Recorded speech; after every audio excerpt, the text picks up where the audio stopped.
Hey guys, what's up? It's Big Thomas. Today we're back here with How to Beat. We're here with an old one, actually. This one's called How to Beat Every Monster in Sweet Home.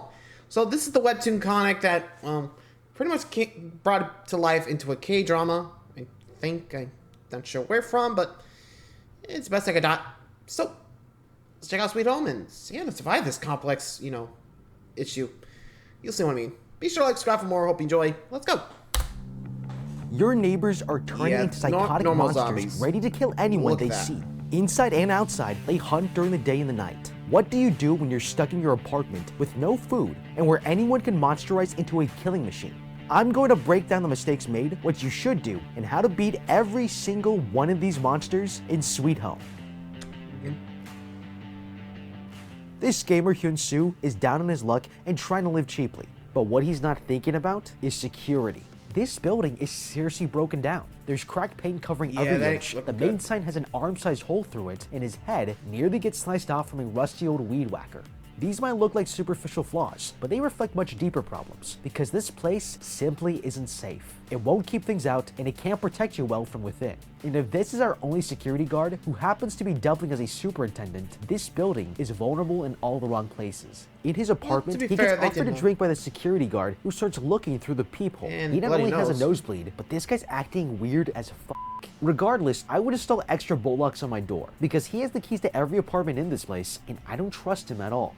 A week has passed and Hyun-soo here has been playing video games non-stop. He goes to pick up his shipment of instant noodles and sees that it's been ripped open with a trail of packets leading to his neighbor's apartment, a model living next door. He sees a cat's severed head roll into view before a hand grabs it. Backing away, he steps on a pack of noodles, the crunch alerting the monster. Okay, in moments like this, you will choose either fight or flight as the brain's amygdala takes over and your nervous system switches into full-on sympathetic response mode. For Hyun-soo here, it's flight, and I would do the same. You see something like this, lock your door and call the cops, which he actually does, but the signal is dead. Looks like we have to figure out how to deal with this on our own. Now, there's... Yeah, honestly, if I saw that, I'd be like, shit. I'd just run away too. If I saw a dead cat head roll through and that was reaching out for it, get back to your room, lock the door, do not answer it until help arrives.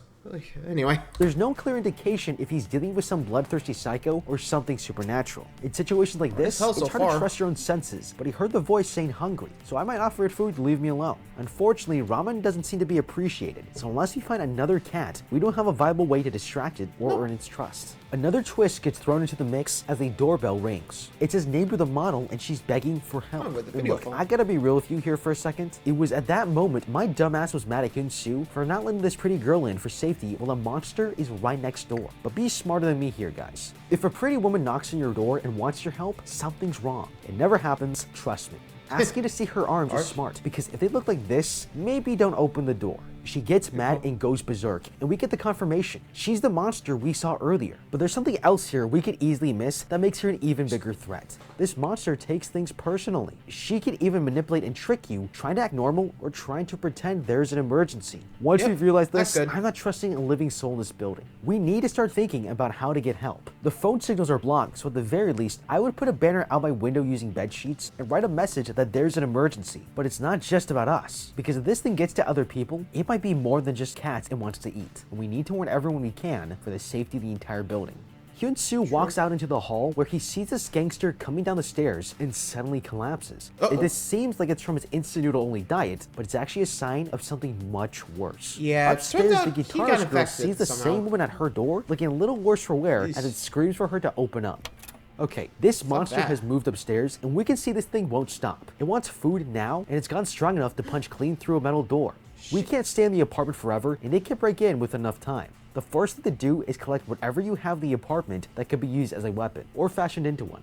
Then we have to think about escape. They're lucky to have a camera on their front door, so they can see the monster is nearby. I would throw something down the hallway as a loud distraction, and run downstairs to call the police. In the lobby, the other tenants discover that the shutters have been lowered, the security guard is missing, and their phones have no service. Also, all exits and entrances have been chain locked, meaning someone has trapped them here on purpose. And there are a lot of people down here trying to leave. Now, padlocks can actually be snapped open using 2 wrenches and some leverage. We might find some in the security room since the guard was also the superintendent. But if not, having more people gives us a better chance to escape, get help, or neutralize this monster.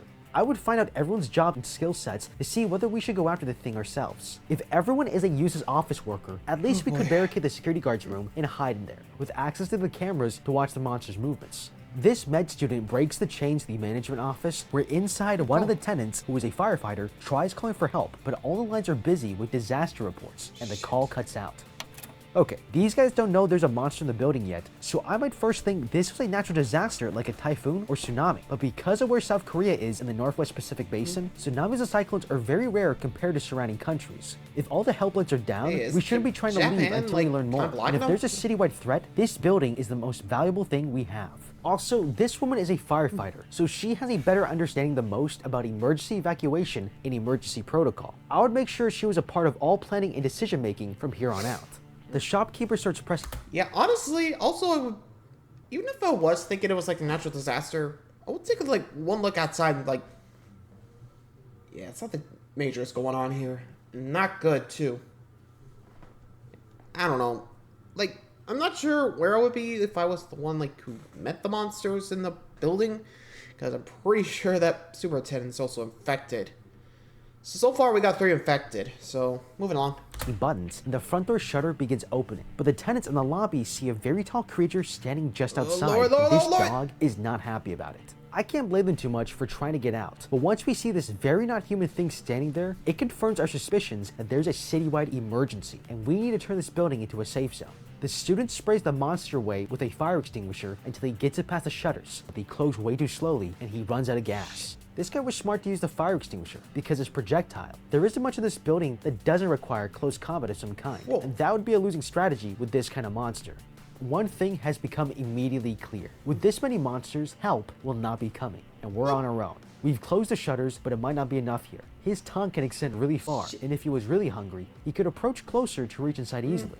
We need to plan for the worst. So I'd be trying to narrow the holes in the front gate by unwinding metal close hooks and wrapping them diagonally across the holes in the gate. It's all metal, and if it's wrapped tightly enough, it could provide a little more security. Meanwhile, upstairs, the guitarist girl has been taking care of Hyun-soo since he passed out, and he's not in good shape. She leaves to check out the noise and never notices social media is blowing up with the top 3 trending topics being monster, state of alert, and nosebleed.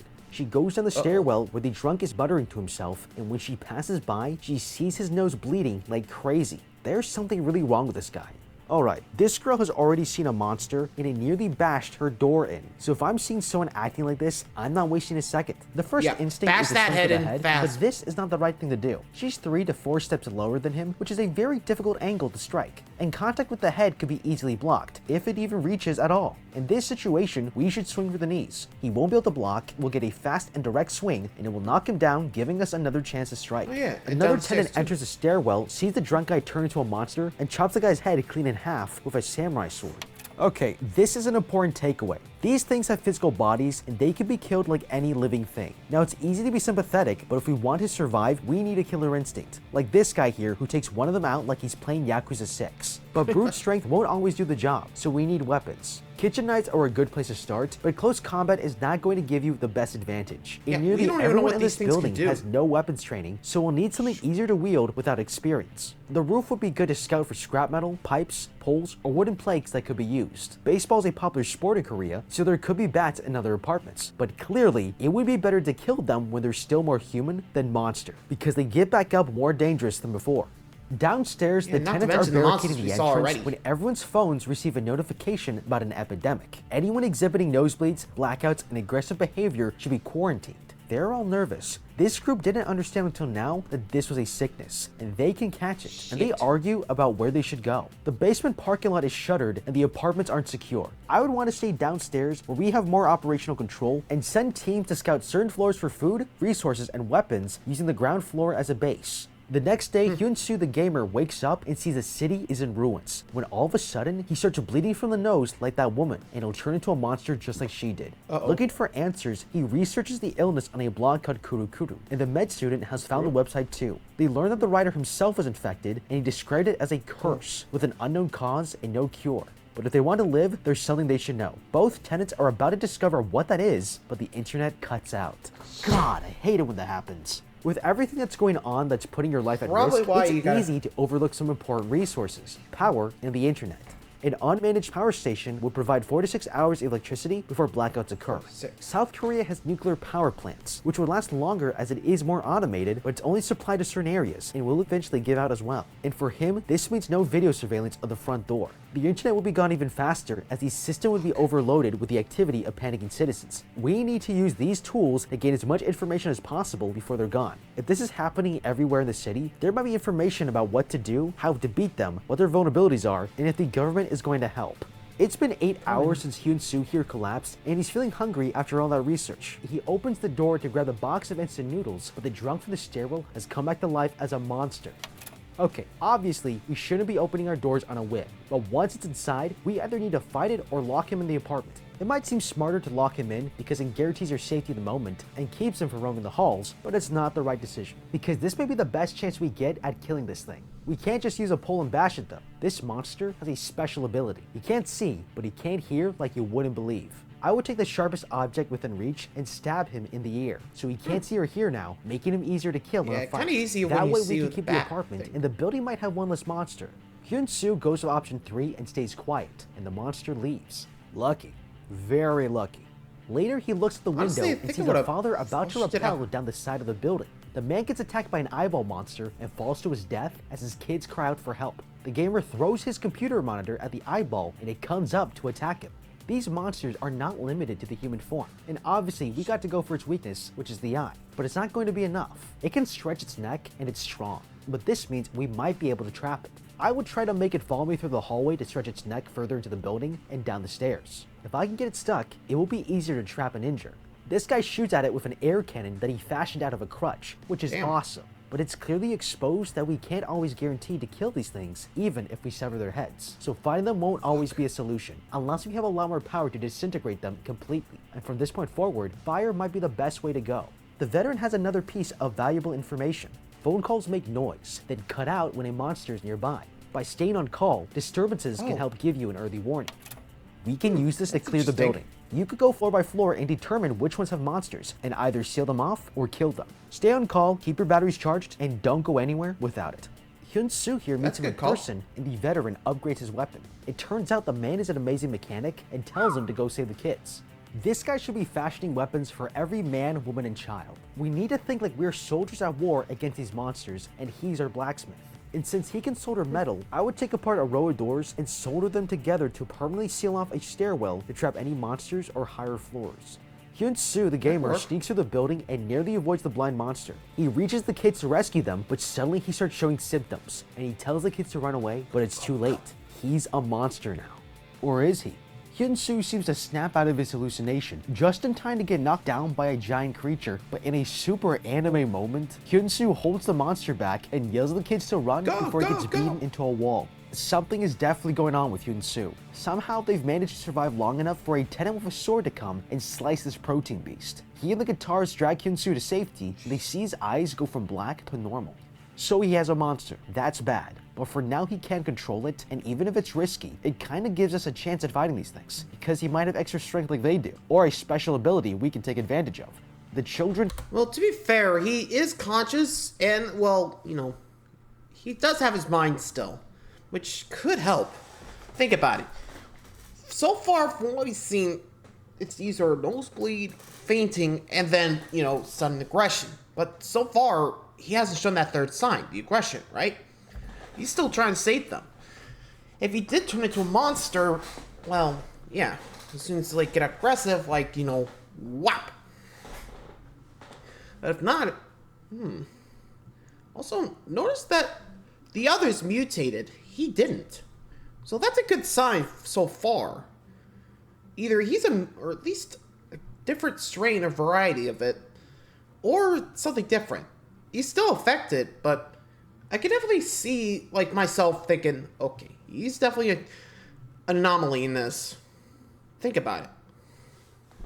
Anyway, moving along. Continue to make their way upstairs, but the blind monster suddenly appears and blocks their way. They try to stay quiet, but the beefcake is back and reaches out for them. Their screams of terror alert the blind monster, who attacks the other one, and the two kids run out of the way. About time something goes our way in this building of terrors.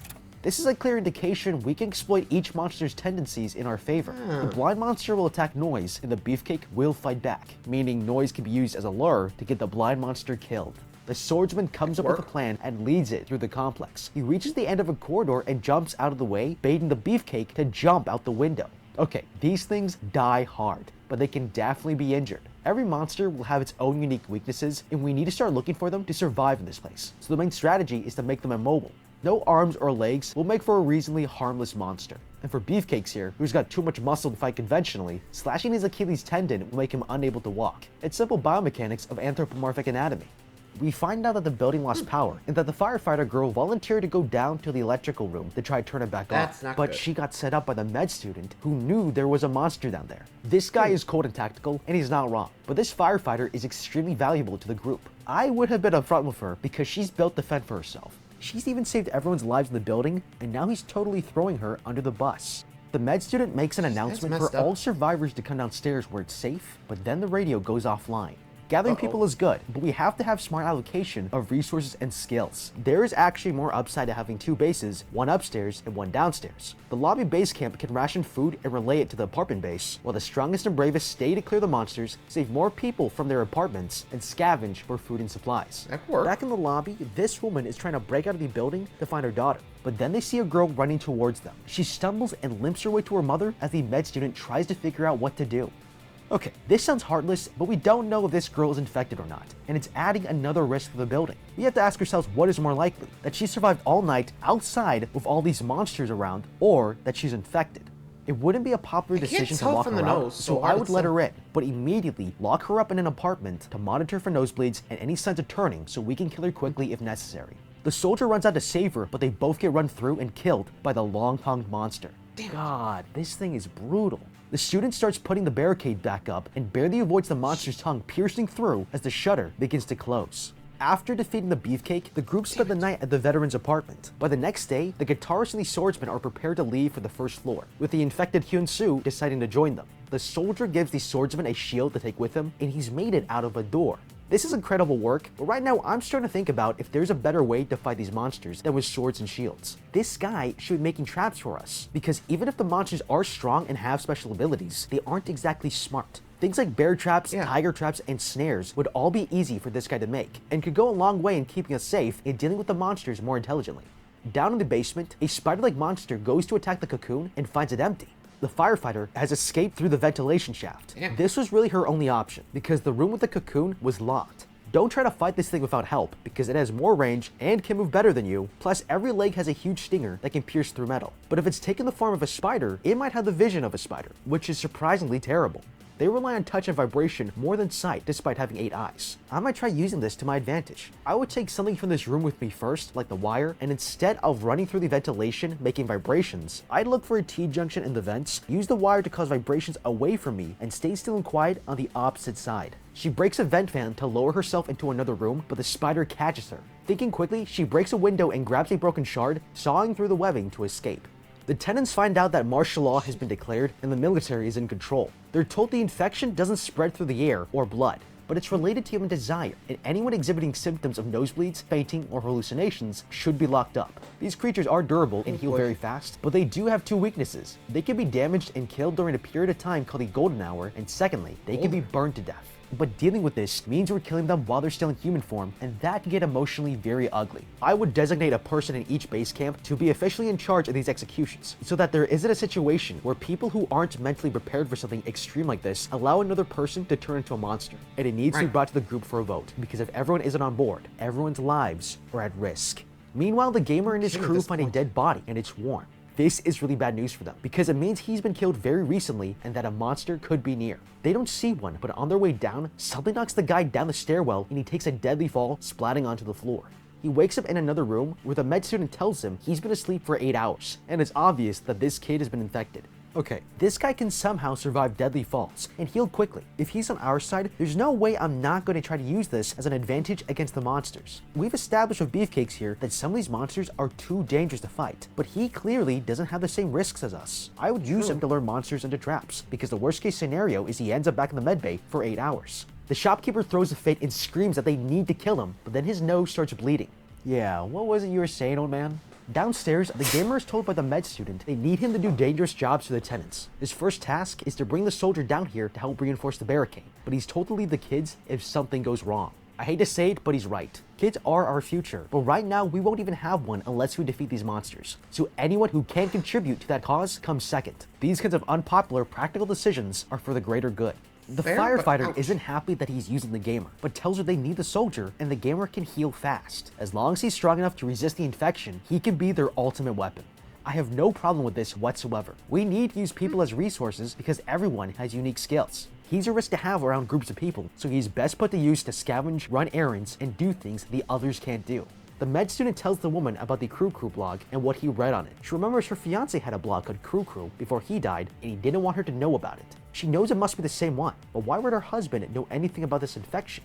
Hyun-soo and the gangster are walking up the stairwell when the man is suddenly grabbed by a giant hand. Hyun-soo here chases after him and gets knocked down by a super fast monster with giant legs. It sprints towards the kid, but someone shoots it with a crossbow bolt and it runs away.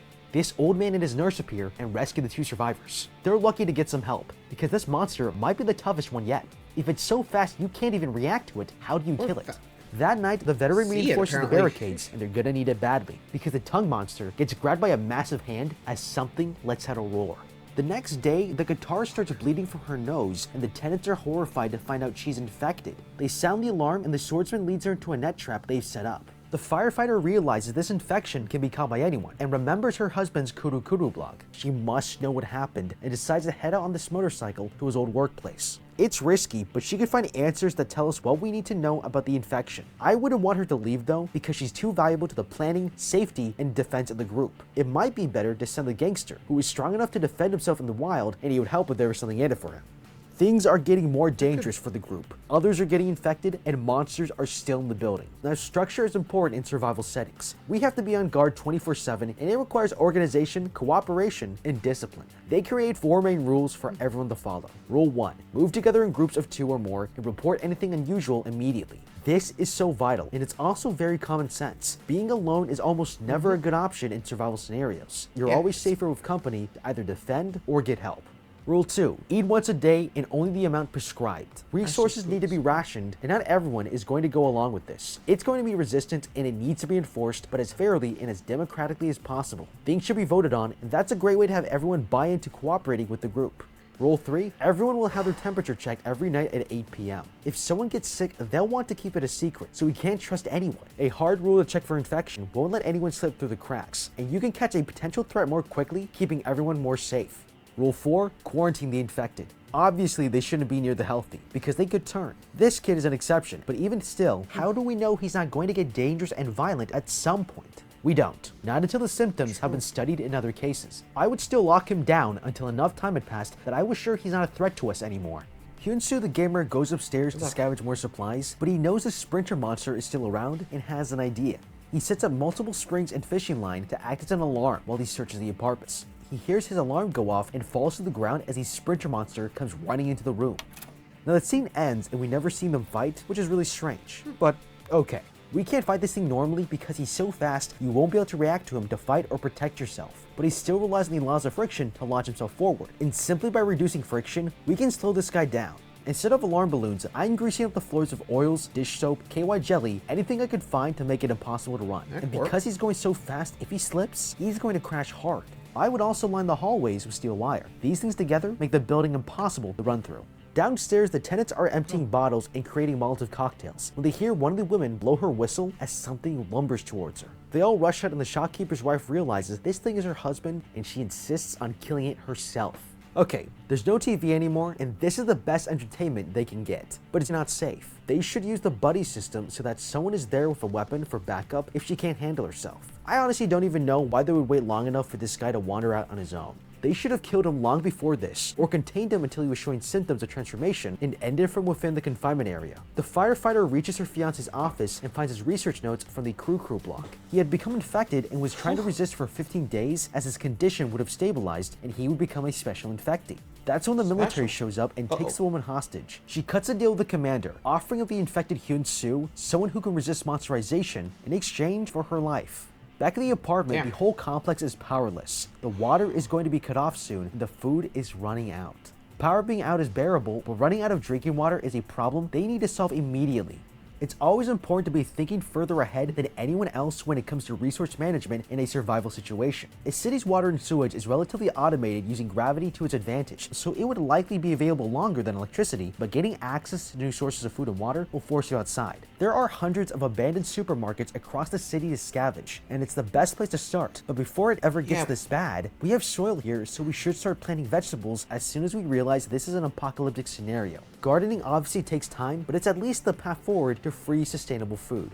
Later, Hyun-soo here is told that the tenants have to leave soon as they're low on resources with no guarantees of their safety. He's sent down to scout the parking lot where something knocks him over and hangs him upside down. They see this on the camera and go down to help. As they walk through, they see the sprinter monster standing there, unresponsive. The med student assumes it's asleep, and they carefully walk the other way. These monsters actually sleep, which is literally a survival mechanism for the brain and body to maintain functioning and run smoothly. If it wasn't necessary for survival, a species would have evolved out of it, and that hasn't happened ever. I take account of the time, because it could mean they have biological clocks that make them more likely to sleep at this time of the day or night, and choose to scavenge the building or even go outside only during those hours. But right now, this is their best and only chance to stealth kill a sprinter monster, and I would have taken the opportunity. The squad finds the gamer in a cocoon and frees him, but the guitarist drops her bat, waking up the sprinter. The med student cleverly uses the car alarms to distract the sprinter. Its greatest strength is its speed, and so if you know where it will be going, like a triggered car, you could ambush it. However, this also wakes up any other monsters in the vicinity and puts your whole group in jeopardy. So retreat is a good option until we can take them out one at a time or have enough backup to fight them, something the old man does with his kick-ass flamethrower.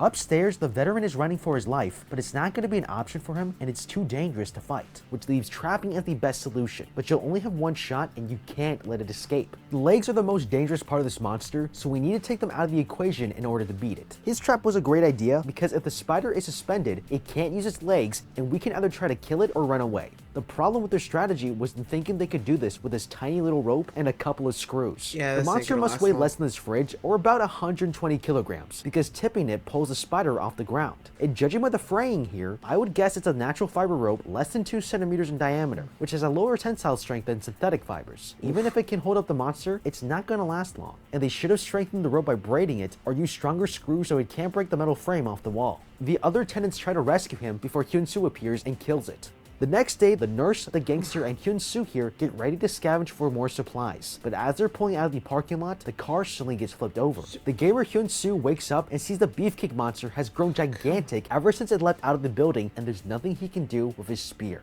Okay, this is in no way a fair fight. We'll never take it down in combat, so my thinking is if we can't fight it from the outside, maybe we can kill him from the inside. It takes 3 milligrams of fentanyl, which is only this much, to kill a man. If we're already going out for food and water at this point, we should be checking the local hospitals for drugs as well, and fentanyl is the way to go. I would inject the beefcake with as much as I could get my hands on. By sticking several needles onto the monster, you might just have a shot. The old man throws Molotov cocktails at the monster and sets it on fire, but it's useless. He runs over to help the gamer Hyun-soo, but as he's carrying him, his nose begins to bleed and the monster is back for revenge. A fire truck crashes into the beefcake and pushes it off the ledge before pushing flaming debris onto the creature and setting it on fire.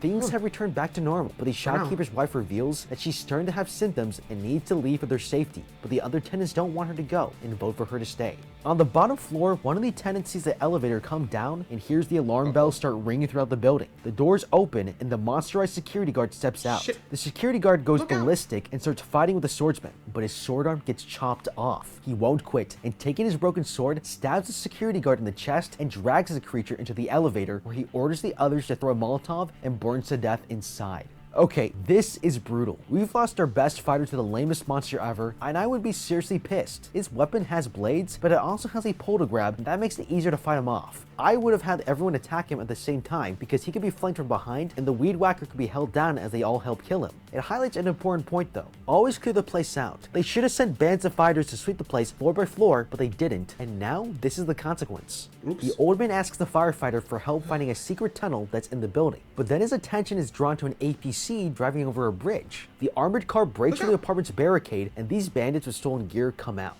If I see this car drive through the wall, I know it's only interested in killing others because it's ruined the structure of the building, making it vulnerable to monsters from outside. So they don't want the building, they want us. I'm rushing quickly to the truck and hiding beneath it. The smoke hasn't cleared, and it's the last place they would look for someone. All the tenants are rounded together in the lobby, and this guy draws the outline for their new jail, and the leader demonstrates that anyone outside of it will be shot. I'll bet they're regretting killing the beefcake, because if he was still around, he'd take care of these guys for us. The bandits suddenly get ambushed by the firefighter, leading them on a chase through the building as the rest join in the fight. That's when the shopkeeper's wife arrives, fully transformed. She kills one of the bandits and is about to stab the student, but the gamer saves his life. The kid strangles her to death and collapses from a stab wound. The bandit leader realizes that the boy is infected and has his men burn the shopkeeper's wife as he takes them into the elevator. The firefighter frees the other tenants, but another bandit stops them in their tracks. He shoots the veteran, but she eventually kills him. However, the old man realizes the veteran's nose is bleeding.